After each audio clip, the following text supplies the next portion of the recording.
Problema talaga yan sa Globe. Hindi ko alam kung bakit. Anong problema ng mga technician nila?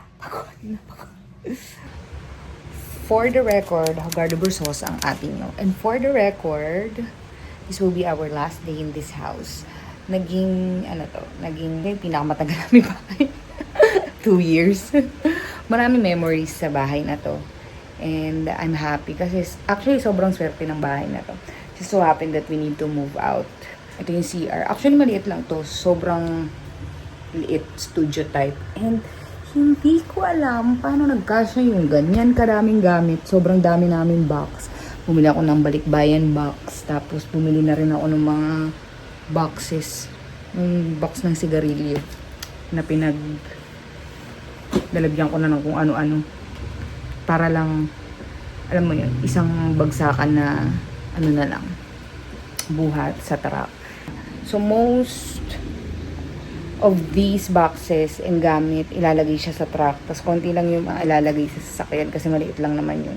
Mga bags lang na may mga importanteng bagay.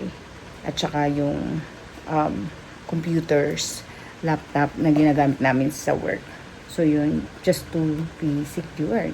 Although may tiwala naman ako sa nakuha kong moving truck kasi classmate ko yan nung college. I will put all his details. Kailangan nyo ng mag-move house. Go kayo. Hindi ko alam paano nagkasya yung kadami gamit dito sa bahay. Well, ang kagandahan ng paglilipat ay nakapag-declutter ka ng hindi mo napapansin. Yung mga bagay na hindi mo naman kailangan, may tatapon mo na. So, yun yung kagandahan na naglilipat. Pero yun lang yung makagandahan doon. Hindi nakakaganda yung pagpapak. Nakaka-stress siya.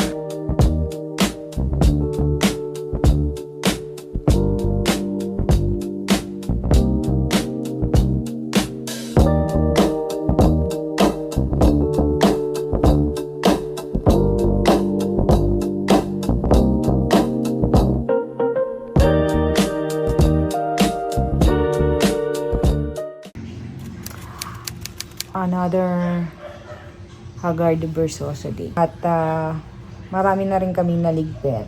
Halos konti na lang yung mga box na naligpit. Tapos yung kwarto, konti na lang din yun. Yung mga kilos-kilos yung mga kilos. kusina, okay na din. Although may problema yung sink, yun. Hinihintay na lang namin yung globe. Na 3 weeks pa kami nagpa-book to transfer service. 28, March 28 yung usapan oh. Kung hindi maagang ibubook, sobrang late. Na-reschedule yun from March 28 going to March 29, which is today, Sunday. 8 a.m. to 12 noon dapat. Tumawag naman yung technician na mga bandang alas 12. Tapos, hindi namin naiintindihan hindi namin natanong kung saan na siyang lupalop. Pero parang ang sabi, papunta pa lang. So, I'm guessing na malayo sila dito. Hindi ko alam kung may kinabitan muna sila along the way, namasyal muna sila, nagkape, naglunch, pumarty. Hindi ko alam. Hindi tuloy kami nakapagsimba ng maaga. Kasi dapat, supposedly kung umaga silang nagkabit. Nagsimba na tayo. Baka nakauwi pa kami sa Valenzuela para umatindang mass. Pero, hindi rin. Ngayon, dito kami a-attend sa pinakamalapit na simbahan dito. Kasi kinabukasan, Monday na. At wala kaming internet. Oh no! At nakakaloka yung globe. As in, nakakaloka. Hindi pa namin matawagan kasi yung number na tumawag kasi ang nakalagay private numbers. Wala kami internet. Kapag hindi pa kami nakabitan ngayon, hindi ko alam kung paano bukas. If ipapakancel na namin yung service, tapos maghanap na rin kami ng ibang service provider. Yun, na malakas-lakas dito sa bagong area. Problema talaga yan sa Globe. Hindi ko alam kung bakit. Anong problema ng mga technician nila? Laging hindi on time, mga ganun. Hindi ko alam. ang problema kasi parang third party na kasi yung mga technician ng Globe, eh. Hindi na sila directly Globe employee. Di ba parang ganun, ano? Yan, binabayaran na sila. Binabayaran na sa third party na lang sila, eh. Kasi according dun sa na-chika kong last na nag-install naman dun sa dati namin address. Ngayon, ganun. So, kaya kahit tumawag kami sa customer service ng Globe, wala naman silang magagawa kasi could be sa process nila, send na lang sila ng send ng ticket. Nakakaloka. Pa-schedule ka ng March 28. Tumawag, magkakabit na daw sila ng March 19. Wala pa tayo dito. Wala pa kami dito kasi 28 ang lipat. Tapos nirisked. Napakalinaw. No, hindi ko alam kung ano magkaiba yung sa number na yun, eh. March 28 po yung punta namin doon. Sige sir, rebook na lang natin. Nag-text. March 22. Hindi ko alam kung magkapareho yung 22 tsaka yung 28 or nagkamali lang sila ng punch or dahil ba sa system, kailangan mga 3 days before yung lipat tsaka ka magpaskid. Kasi ang tagal, kasi 3 weeks before kaming naglilipat, nagpaskid na kami.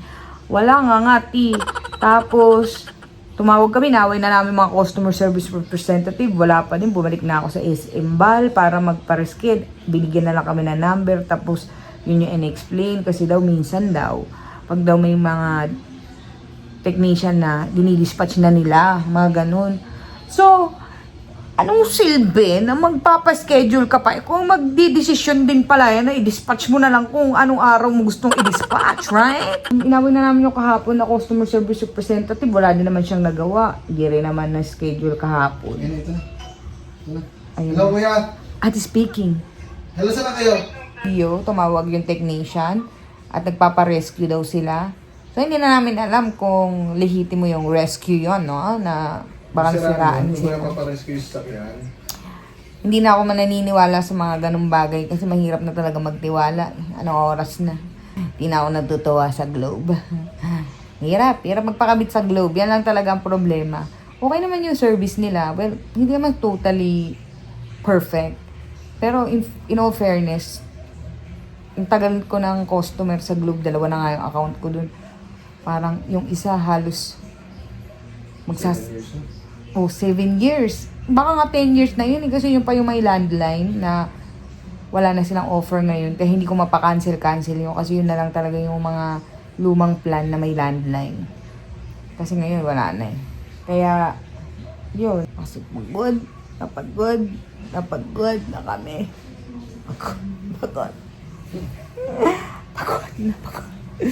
Palitan mo na yung tagline. Papalitan nyo na yan. Globe.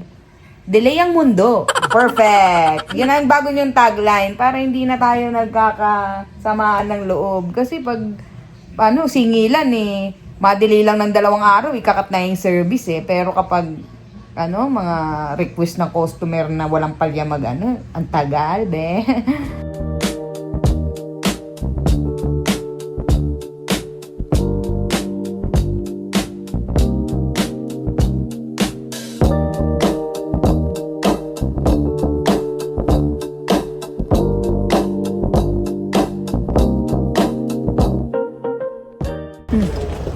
Ayun, tapos na kami. Come Sunday. Talaga pagpabasbas na rin. Yeah! Grabe naman ang liwanag ng buhay. Para madali daw malaman kung may update.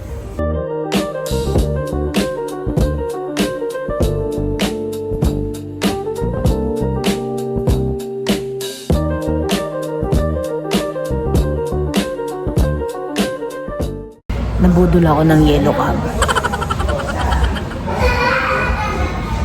Bili daw ako ng ganito para meron akong buy one get one. Diba? Imbis na makakatipid lang ako ng 500, naging 1,000 yung bill ko.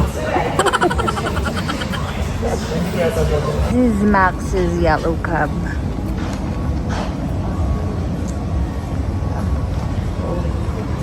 Ayan. Maganda dito.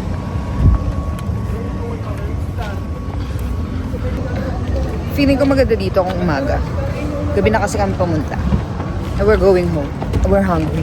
And my baby girl is waiting. Ciao! So ayun, pag uwi namin nag-organize lang ako ng aking mga makeup products kasi hindi pa naman ako inaantok. And then na-realize ko sobrang dami ko palang lip products. Meron akong mga lip tint, liquid lipstick, lip oil, meron din akong mga bullet lipstick. Siguro itatry ko na lang silang ubusin lahat and then bibili na lang ako yung mga nag-work talaga sa akin kasi since meron akong dry lips. And yun lang, matutulog na ako. Good night. See you next week.